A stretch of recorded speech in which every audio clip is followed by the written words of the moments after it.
My name is Sasha Vakulina. I'm Euronews EU correspondent. It's my great honor to be moderating this session at WEF today and to be with you. I'm going to be starting slowly, and I'm going to just go into the beginning of this session, if I may, to open it and, to get into it.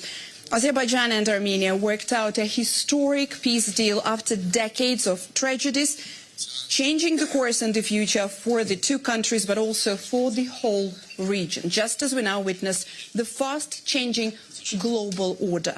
Given how much effort it has taken to close the painful chapter, I would like to ask President Aliyev and President Hacettepe, how do you look in the future now? What does the future hold now? Both of you being here together at this session is already a great message in itself.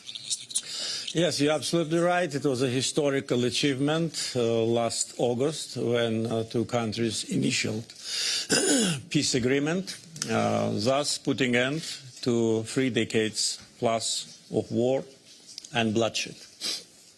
The uniqueness of this peace deal is that it was signed less than in 2 years after the last bloody clash.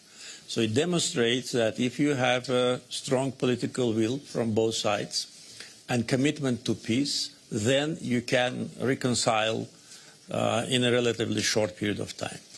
What has been signed today is transforming into the practical results.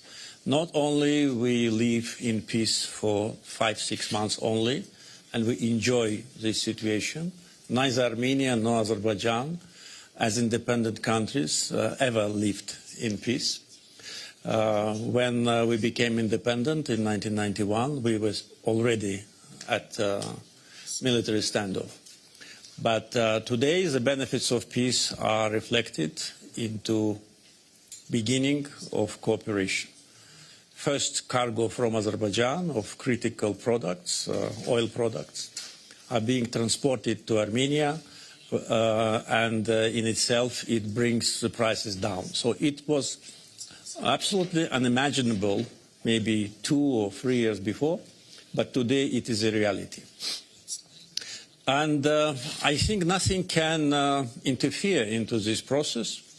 What we need to do more, I think both sides, is to demonstrate the results of living in peace, so that we can also witness the full support of our societies to this process. I am very optimistic because really what has been achieved is a tremendous benefit to Armenia, to Azerbaijan, to Southern Caucasus, and it sets an example of how the countries which were in very deep hostile terms now transform into phase of cooperation. We restored justice, international law, our sovereignty, territorial integrity, and then we achieved peace. And then we stopped. And for the leader of the country, which suffered for 30 years, to stop at the right time is a very responsible and very important decision. We could have continued. I want to be very open with you and with the audience. But that would lead to endless wars. That would lead to more sufferings, more victims. Then war would never end. And someone should have stopped it. And we decided to stop it. And yes, it was a joint decision by Armenian and Azerbaijani leadership to close that chapter and to see the opportunities for peace. President Hacettepe, and the same question to you, please. How do you see it? How do you look in the future now with this whole new era opening? What does the future hold for Armenia? 2 years ago, 1 year ago, it was unbelievable that we could achieve such a situation. Whereas now, we and the Republic of Armenia is able to receive cargo from Azerbaijan via the territory of Georgia. I'm sure we'll be able one day to receive this cargo directly through our own territories. Baku, Azerbaijan, Armenia, Nakhichevan, Armenia. Directly we can have transportation, I am sure, and we'll be able to overcome the problems that were created in the 90s. But what is very important is that we are both looking forward. If we try to look backwards, if we try to look for reasons what happened and why it happened, that will deprive us of the opportunity that we have received. The willingness and readiness from the government of Azerbaijan, Mr. Aliyev, we appreciate it, we can see it. It was today or yesterday that Mr. Aliyev mentioned that we need to learn to live in peace. I can reassure you, it's not a usual situation for us. Before signing these documents, we would wake up and try to find out what's happening on the border. Shootings, death, wounded, stress for us. Now, please be reassured, we are forgetting this. Now we are more living in times where we need to implement projects, and we will succeed. We will succeed because our agreements are very concrete. The principles are very concrete. We do respect each other's territorial integrity, sovereignty, and the jurisdiction. We'll be guided by those principles. We'll open borders. And I'm sure that after some years, not only at the highest political level we'll have such meetings, but also it will become business as usual when our citizens from Armenia and Azerbaijan will cross the border, will do business with each other, will make use of the benefits of each other. And therefore, as a result of this cooperation, will become a very conducive region as the South Caucasus for the entire world. The discussions that we are now having about connectivity between Europe and Asia, the best way to this is South Caucasus. This process will succeed because there is an economic interest as well, not only political. Political is very important, but also economic. And this will enhance and strengthen the agreements that we have achieved on. And I do want to thank the leadership of Azerbaijan, Mr. Aliyev. I do have the right also to say thank you to our Prime Minister as well. President Vučić, I would like to ask you, how do you see the role of Serbia as somehow this important bridge for Eurasia, bridge between Europe and Asia, when it comes to redefining and defining this economic identity for the region? I believe that the role of our countries will become even. We all know that we belong to small countries, relatively small nations, speaking about size and numbers, not about our pride and dignity, but I believe that we'll have bigger importance in the future, and I'll tell you why. From Armenia, let's say 3 million, 7 million, Serbia, 10 million, Azerbaijan, we'll have to get along with each other, we'll have to cooperate, we'll have to do things together. Because in today's world where we are facing no rules, no regulations, where big fish eat smaller fishes, and they're saying it, they're not even wrapping it in anything, they just do it, and they're doing it bluntly, and not observing and not in accordance with UN Charter and UN resolutions. We'll have to take care of ourselves. And now you have two different schools. One is either to belong to those big, newly defined empires in different hemispheres, either to still protect your sovereignty and independence. And knowing Azerbaijani people, Armenian people, and Serbian people, I know that we'll pick the option number 2, which means that we'll protect our countries, our nations, our sovereignty and our independence. Wanting, of course, to cooperate with everybody, but at the end, we'll have to keep our national interests and our statecraft as well. Özdemir, the President's touched upon a little bit the investment side and the business side of it, and it would be great to hear, please, from your take. What's your view regarding the policies and probably the strategies needed to strengthen Eurasia's competitiveness, as well as ultimately also the integration in the global picture, in the global trade? The investments can only start when there's peace and long-term stability. I mean, if there's no stability, nobody wants to invest. So hearing the leaders here, and I'm very happy to be among these very strong leaders, that the peace and prosperity are going to be long-term, it means investors can come. And I've seen the TRIP agreement. It's very well defined. And it's the first start of, I think, the major investments can start from that agreement.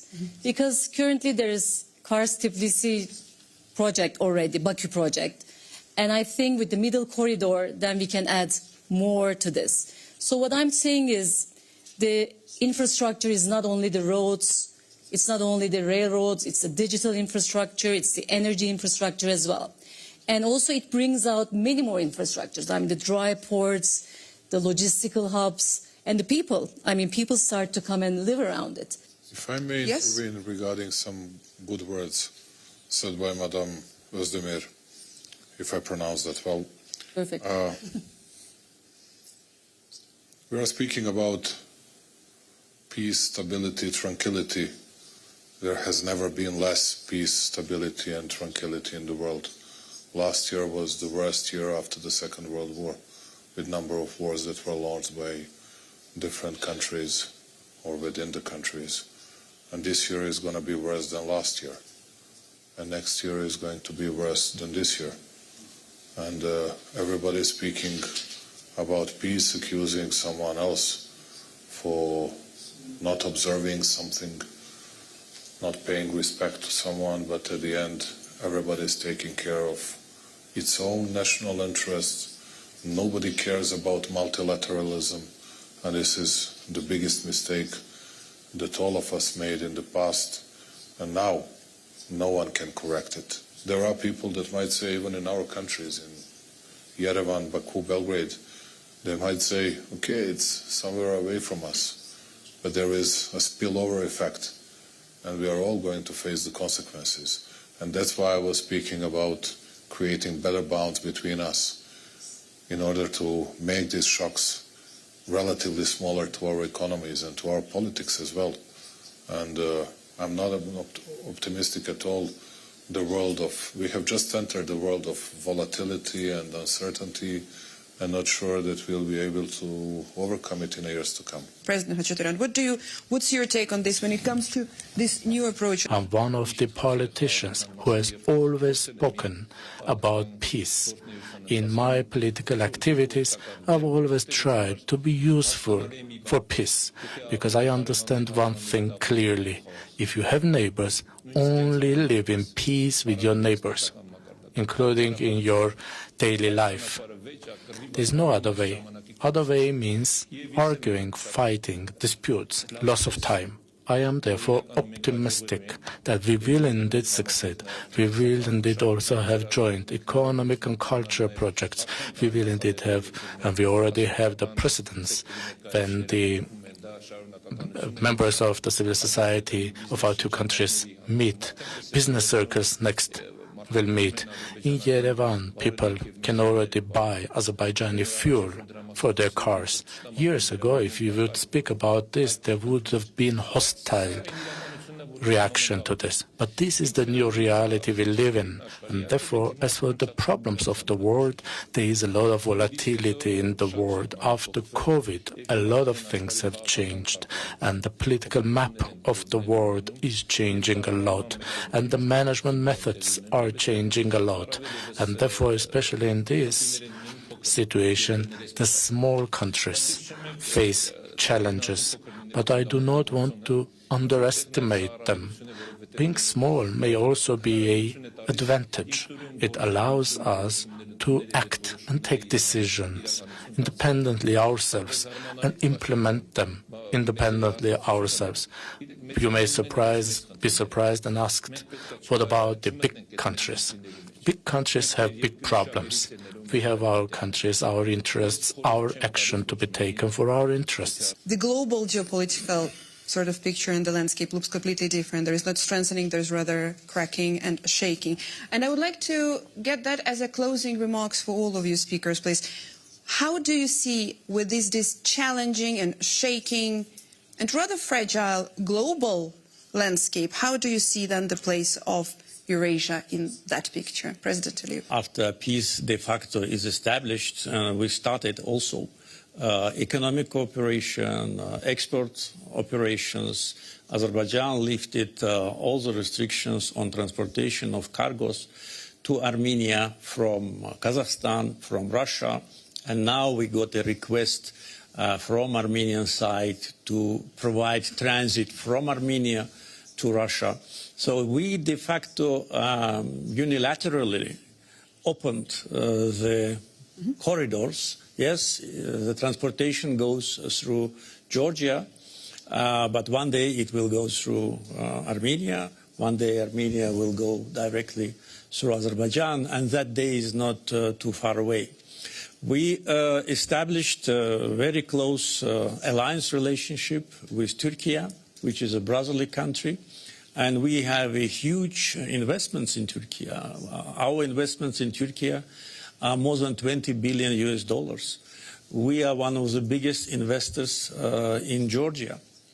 With TRIP and the connectivity project, which United States now is supervising, we will establish a new transportation corridor stretching from Asia across the Caspian through Azerbaijan, Armenia, part of Azerbaijan, which is Nakhchivan, Turkey, and further down to Europe, in addition to the existing corridors through Georgia. So the more routes, the better for consumers, for suppliers, for transit countries. So we as a country, we always concentrate on our regional agenda. And if we cannot achieve what we want in the region, we cannot have any aspirations for any kind of a global event. But today, especially after parallel tracks of Armenian Azerbaijan and Turkish Armenian rapprochement, which go in parallel and definitely will end in parallel by establishment of diplomatic relations between Turkey and Armenia, Azerbaijan and Armenia at the same time, we are changing the broad geographical area, part of Eurasia, which is very important for connectivity, for energy security, for peace, for stability. President, which with your closing thoughts? The spillover effect will harm us a lot. I'll tell you why. More than Azerbaijan, of course, because we have a lot of German companies, French companies, Italian companies that are producing spare parts. If they will face bigger tariffs from the United States of America, which is the main market for those companies, it will mean that we'll have to shut down our factories, our plants in Serbia. And at the same time, there is a political issue. I see that we are coming to an end of a session. Everybody used to have its own Pandora's box. Now everybody is speaking about new Pandora's box. The real Pandora's box was open on Kosovo issue, when many countries in the world, Western world in particular, recognized and acknowledged an independence of Kosovo, saying, well, this was because of humanitarian disaster that was caused by alleged Serbian authorities' action in Kosovo. And at the end, you can see the same arguments are used by all the others that are doing against the other countries. But everybody is forgetting when it started. And now why I'm afraid and why I'm saying that I'm not that optimistic is the fact that we are having more regional and local wars than ever. You have no certainty even in the Gulf region, as it not used to be the case till last few months. And also need to say that this divorce between US and Europe is not going to be just a temporary issue. It's going to last for quite a more time. And at the end, we'll all have to pay the price. Whether we'll be able to take care of ourselves, I hope that we'll be able to do it better than some others. But are we going to be hit? No doubt that we're going to be hit. But with the support and with the help with the assistance of such a good friends like Armenia and Azerbaijan, and hopefully Turkey as well, will be able to overcome all these difficulties. Thank you very much for participating. Thank you for being here. And thank you for watching this live.